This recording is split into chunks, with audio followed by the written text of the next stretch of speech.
This week's Parsha that we're going to read is going to be Parshat Toldot. The first verse in Parshat Toldot, very famous. The first Rashi on the first verse, also very famous. I'm going to read it though, but I'm going to add something on it. So I'm going to say it for those of us that don't know it. So the first verse says, this is the generations of Isaac, the son of Abraham. Abraham begat Isaac. So the question is, why to say that twice? So a lot of commentaries speak about that. I'm going to read only Rashi, but a lot of commentaries speak the same idea why we're saying that twice. So he's saying because the clowns of the generations of that time said, Sarah became with child of Avimelech. See how many years she lived with Abraham without becoming with child. So they started like a rumor, probably Isaac is the son of Avimelech. So what did God do? He shaped Isaac's facial features exactly like those of Abraham's, so that everyone had to admit that Abraham begat Isaac. This is what it stated here, that Isaac was the son of Abraham, for there is evidence that Abraham begat Isaac. So, again, famous verse, famous Rashi, famous question, famous answer, but I want to ask a question on Rashi, maybe about those clowns of the generation. First of all, of those guys.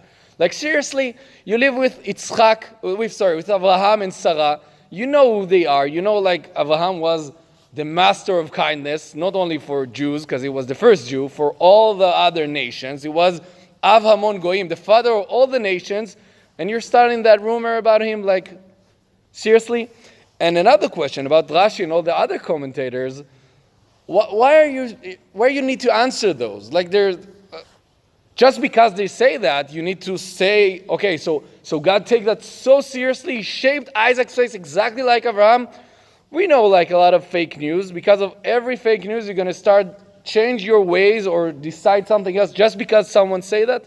So what's the idea here? Why you need to say that so many times? And again, not only Rashi saying that, there's so many commentators that speak about that idea, that Isaac was exactly like Abraham. So what's the big deal here? So Rabbi Shlomo Wolbe, which I mentioned his name last week a couple of times, he have an interesting answer for that. I think it's a good answer, if I can judge like Rabbi Wolbe's answers, but I love it. So I'll share it with you. He said like that. You can also joke about our ancestor Abraham. This is a fact. This is what they do. And this is a great rule. This is a great value that you can take from that. That what is on the holy side is always against it on the side of impurity. And just as there are great men of Torah in every generation, so must in every generation also the opposite side, and they are the clowns of the generation. But the main idea here is that without it, there will be no choice at all, because the element of choice require that there be good and evil against each other. So why is it so important to tell us there is a clown of the generation? Why is it so important to answer them? Not because they're claiming something it's right. Like, we can ignore them. Yes.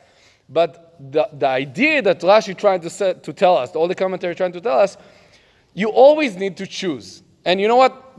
Without the bad things, there isn't good things. Because if we need to choose between two things, right?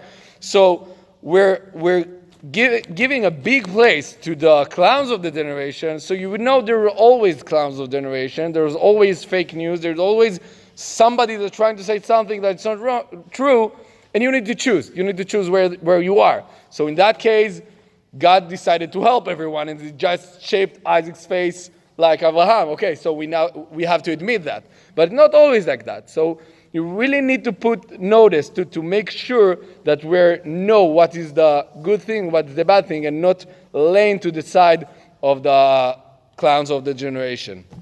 So this is a good message for us for the great new week. Good luck with all the journeys this week. We're going to say